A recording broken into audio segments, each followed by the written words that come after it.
What's up guys, Chris here from Vo-Gus Prospecting. I'm very aware that today is not a Friday. In fact, you're probably watching this on a Tuesday because I'm adding a new subject to Vo-Gus Prospecting, which is Detector Tuesday. And this has been brought about because a lot of people have been asking, where the hell's the detecting? And I thought it's a beautiful opportunity to do something very different and very unique. Detector Tuesdays were brought about by the idea that I haven't been filming a lot of my detecting hunts recently, and that's simply because they aren't fitting into the narrative of my regular Friday episodes. So now we've got a place to share with you my detecting finds. What I'm going to do on Detector Tuesdays is something a little bit different to what you're probably used to on some detecting videos. And this is where I'm going to bring in other detectorists, where I've got one out here today with me who I'm going to introduce very soon, where we can share their knowledge base with everyone around the world that watches this channel. So it means that, you know, we might have a gold detectorist out, or we might have a relic detectorist out that can share their knowledge and what they know about certain machines, what they know about research, what they know about certain situations to do with getting permissions and groundwork on gold fields with you guys. And that way your skill set will grow, my skill set will grow, and we'll have a little bit of a different look about detecting all around the world. So without further ado, we're going to get right into it. I'm going to introduce Neil, the comic chef. He's a very experienced detectorist from my area who goes out and finds ungodly amounts of silver. It's like he's got a pirate hoard of treasure every time I see him. And we're going to hit the gold fields because, yeah, why wouldn't I bring a relic hunter to the gold fields? And he's got a brand new detector with him that he's going to look at doing a review on. And then what we're going to do is hopefully find a little gold nugget. But it's probably going to be a bullet. This is Neil. Neil is from the northeast of Victoria. He's in my local area. He lives like a couple of blocks away from me, and he's the bloke that you've probably seen on a lot of the Facebook forums putting up ridiculous amounts of silver coins, jewellery, relics, diamonds, all sorts of stuff, and people always ask him how he finds his stuff. So that's what I'm going to ask him today. A little bit later on we're going to do an interview with Neil. He doesn't know this yet, and we're going to talk about how to do research, how to actually get in there and find some sites for yourself. There's some tips and tricks that I'm sure Neil's got, and some tips and tricks that I've got that could really help you out. So I'll let Neil introduce himself and what he gets up to. Hey there viewers, so Neil here, the comic chef, coin and relic hunter, and today we're going to go out, we're going to test some machines, and we've got the new gold cruiser, and we're going to do a bit of gold shooting. Bit of gold shooting. Yeah. Wow, bullet shooting really. It's going to be a lot of fun. So let's get out there and have a ball. And a bullet. As for my machine, I'm using the Gold Monster 1000, and I've had a little bit of time to get my hands and my head on it and around it, and I've found that it's an extremely sensitive machine, and I'm not going to give too many tips on it. I've got a GoPro on there so you can see some sweet angles on it. I'm not going to give you too many tips on this because I personally do not necessarily know what I'm doing. I've got a future person planned. It's not Neil, that knows all about the Gold Monster. His name's Lockie. That's coming up in a future episode. Today I'm just going to try and wrap my head around it a little bit more.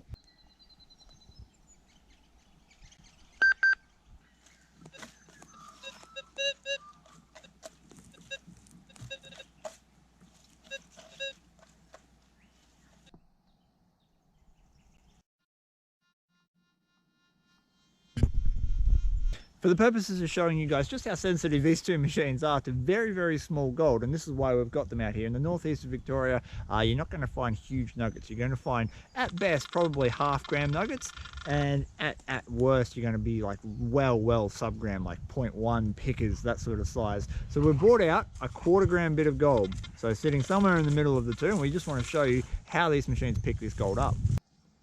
Gold. Strong indication to the right, which is pure metal. Neil's got the macro ground balanced and somewhat tuned in, ready to crack. We'll see if we can pick it up. Yeah, right in gold range. The traditional macro range for gold is somewhere between 50 and about 70. In that range, it's normally where your gold signals sit.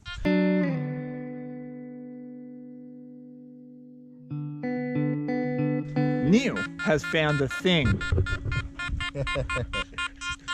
It is. It's in there. Grizzly's helping.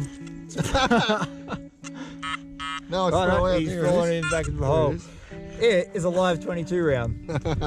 and you don't find live ones that often, do you? Immediately followed by the thing that you need to have water and life, he found a tap. It's a bit of a turn. Yeah. Oh, that was punny.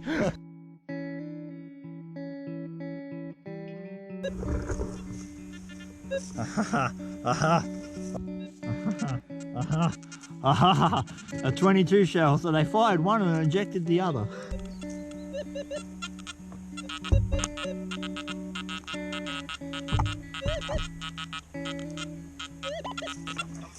Bit of a bullet. I got this very unusual signal just at the base of a tree root. So let's see if we can't find what's hiding here. There's bugger all dirt. Maybe it's a nail. That'd be. Oh, it is a nail. Neil's found a 54, which, as we learnt before, is in gold range.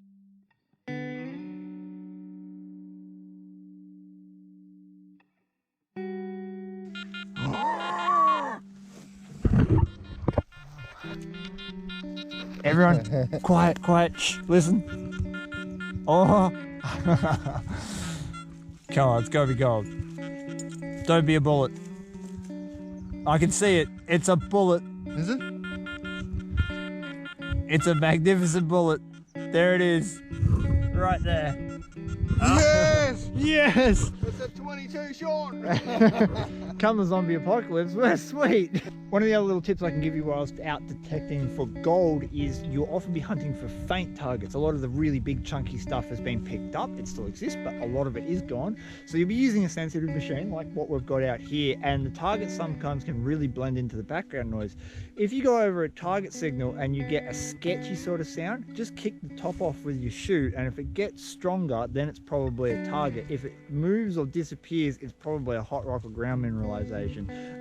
Just a little handy hint, not always the bee's knees, doesn't always work, but it's just another tool to have in your arsenal. On another little target, says it's iron, doesn't matter though, because small gold targets on this machine I've found will sometimes read as iron, but they have to be tiny.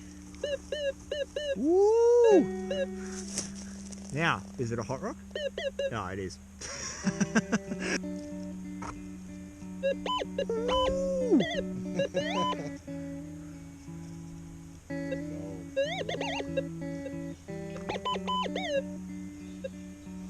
Ooh, it's a bit of wire.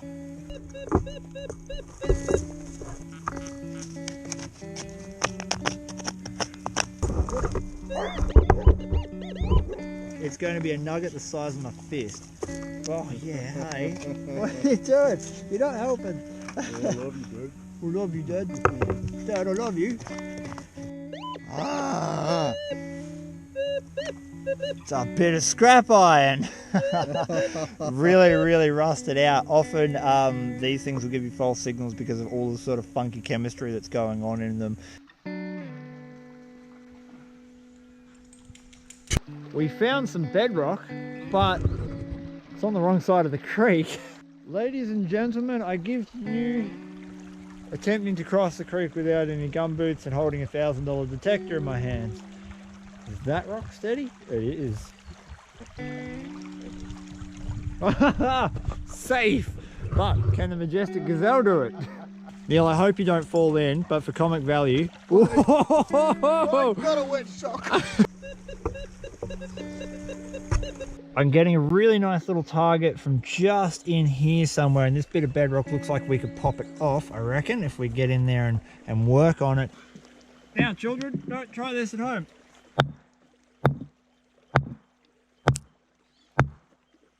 Oh, yeah!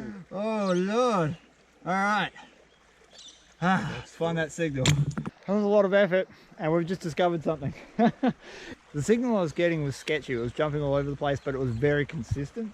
And I thought it was going to be in that crevice. I actually thought it was going to be tucked in just underneath the lip of that corner there, but it wasn't, because when I go back over it, I've still got a beautiful signal.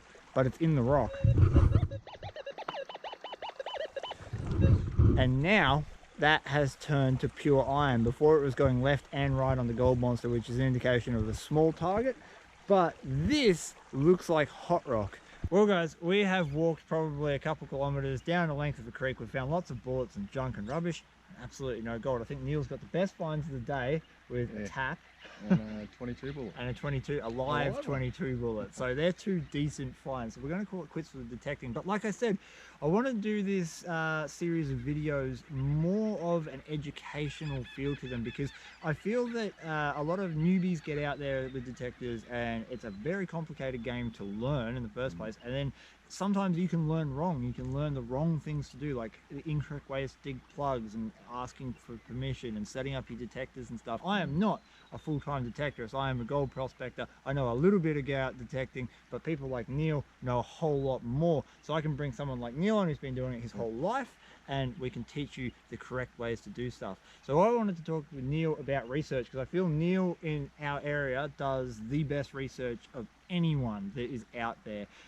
He goes to sites that's like, this was an old football oval, and you look around, you're standing in the middle of a cow paddock and you're like, how did you find this? So that's what we're going to ask about the questions. So you ready, Neil? Oh, 21 questions.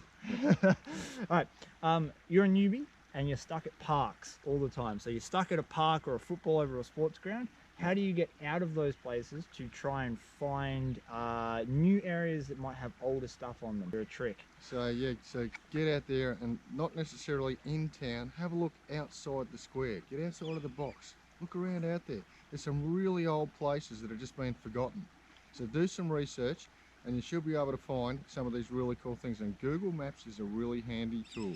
You can pick a town and you can scan in and you can find the old football ovals. And that cricket pitch in the middle of the cow paddock is only a crow's click away.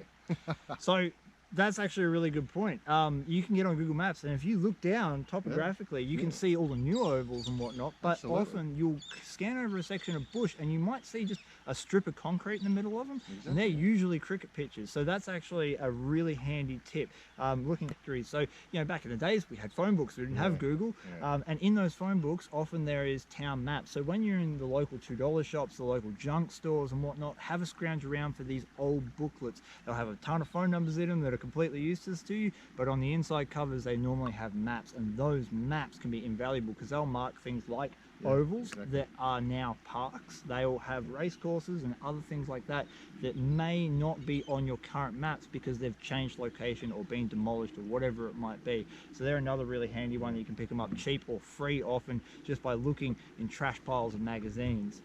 And online, another cool thing online, like with Google Maps, not so much in Australia because we're such a young country, but in Europe and so on, you can actually click on timelines and you can go back decades and centuries and you can see the maps of what was.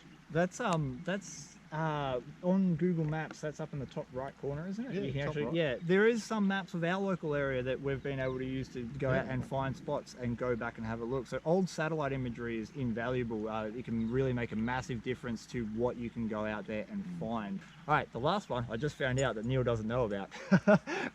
Parish maps. Yes, so if you go to your local council chambers or tourist information centres, sometimes local museums that do the cultural history of just your area, you can find things called parish maps. In Australia, on GeoVic, which is the Australian government's geological website, they also have parish maps available for you to download. And on these parish maps, they mark things like old hotels, they mark like encampments of Chinese in our local area, they have gold mining encampments and a whole heap of other things that you can then get on and actually look at. They're usually free to download, and if you go to the local council chambers and ask for these parish maps, you can get the hard copies copied for yourself that you can take home. They're really, really handy because they will put you right on top of where you need to go. And a lot of the old roads that they created are actually the current roads that we use, so that they line up almost perfectly. You can drop yourself right on top of it. That's how I found my first couple of Chinese coins. Old parish map, told me where it was, went out, got straight on top of them. Well, thank you very much for watching, guys. I hope you enjoyed this Tech to Tuesday, the first of what I hope to be many and a very interesting series. I want to put a request out that if you're a detector adventurous like Neil, who's got a different skill set to myself or Neil or anyone, and you've got a lot of experience, get in contact with me at vogusgold@gmail.com, and that way we can organize a time for you to come on this segment and share some of your knowledge. So once again, thank you very much for watching. I hope to catch you out there sometime. Dig all those ring pulls. Peace, and we're out. You're all